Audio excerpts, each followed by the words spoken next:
Maximus Stéphane. D'accord. Et vous êtes donc le président du club de la BA128 modélisme, c'est ça? Exactement, je suis le responsable de la section aéromodélisme. D'accord. De la section aéromodélisme BA128. Oui. Alors, l'état gazo de Frascati. D'accord. Vous avez beaucoup d'adhérents au sein de ce club? Alors au sein de ce club, à ce jour, nous avons 46 adhérents. Nous avons démarré, moi j'ai pris la section il y a 3 ans, on a démarré avec 12 adhérents et au bout de 3 ans on a 46 adhérents. Il ne faut pas être nécessairement militaire pour pouvoir adhérer à ça? Alors non, la section aéromodélisme, pour accéder à la section aéromodélisme, on peut être civil et militaire. D'accord. C'est, on va dire, un parrainage avec les civils. Ah donc quelqu'un ne peut pas venir comme ça de lui-même, il faut qu'il soit parrainé? C'est nous les militaires qui parrainons les civils. D'accord, oui. Et il y a des coordonnées ou un lieu où on peut se rendre pour éventuellement voir un petit peu et prendre contact avec vous? Alors pour prendre contact avec nous, il existe un site qui est l'état gazo de Frascati. On a un forum et un site internet. Et sinon pour pouvoir nous joindre, le mieux c'est d'aller sur le site de la FFAM, Clubs et Terrains, et vous trouverez toutes les coordonnées téléphoniques et lieux géographiques pour pouvoir venir nous voir. Alors c'est du modélisme aérien? Alors là c'est du modélisme aérien, c'est-à-dire qu'on fait de l'hélicoptère, de l'avion à hélice, débutant et perfectionné, et du jet depuis 2 ans. D'accord. Le plus jeune adhérent, le plus vieux? Alors le plus jeune adhérent aujourd'hui il a 7 ans, oui. Et le plus vieil adhérent il a 74 ans. Donc c'est ouvert à tout le monde, hommes aussi bien que femmes? Hommes et femmes. Nous avons d'ailleurs une personne féminine dans l'équipe qui fait de l'hélicoptère pour changer un peu. Et non, ça se passe très bien, c'est une très bonne section qui marche très bien et très fort. Tout le monde est motivé et c'est ce qui fait plaisir. D'ailleurs le parterre qu'on a aujourd'hui... oui, on a pu le découvrir, oui, vraiment il est immense. Ouais. Donc dans l'année nous faisons quand même des rencontres jet ou des rencontres amicales. Cette année on devait faire qu'une seule manifestation, on est à 7 à ce jour.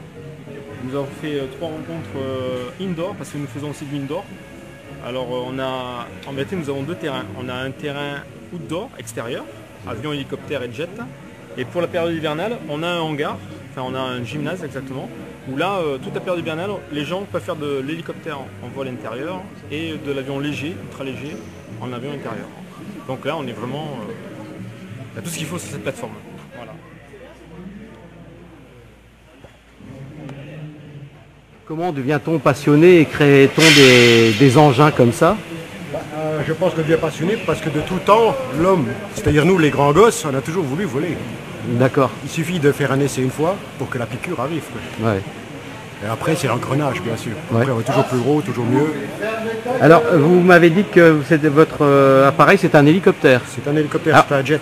Oui, il y a une particularité, bonjour, par rapport aux avions. C'est un peu plus délicat à piloter. Ouais. Ça va Mais c'est votre premier appareil ou vous avez... Non, j'en ai 5 en tout. Mais on commence par les petits, puis après on est toujours plus gros. Voilà. Donc le problème est là. C'est vraiment, comment dirais-je, chez la piqûre. D'accord. Et vous faites partie d'un club? Oui, le club du Grand Oui et du CSA de la base. On va aller voir Martial. Voilà, je ne sais pas parler, Martial. Vous savez pas parler, mais vous avez un bel avion aussi. C'est pas du tout la même taille en maquette, si? Non, je fais aussi de l'avion et de l'hélico, les deux. D'accord. Ça fait une vingtaine d'années quand même, donc c'est comme ça qu'on y vient. Hein. Oui. En faisant comme vous, prenant des photos, filmant, ça vient. Et après, on passe au vrai. Au vrai. Vraiment, le club, nous faisons partie du club de la base 128. Oui. Nous faisons partie du club du CSA, du club sportif des armées. Non, mais qu'il soit venu avec ici. Et puis donc ça nous permet de pouvoir pratiquer sur la base avec un espace assez important, ouais. Voilà. Vous pouvez me parler un petit peu de votre maquette? Ben ça c'est il s'appelle le Hasbar. Il a été construit par un Allemand. Son nom c'est Stenbar, bien sûr. Et actuellement, il existe l'avion-là. Il est champion d'Europe de haute voltige. Voilà, donc là, c'est une maquette avec un moteur de 55 cm3. Et ça vole très très bien. Voilà, c'est tout ce qu'on peut dire, quoi. Alors ça marche à l'essence, ça marche comment? Oui, ça marche à l'essence avec un mélange essence-huile.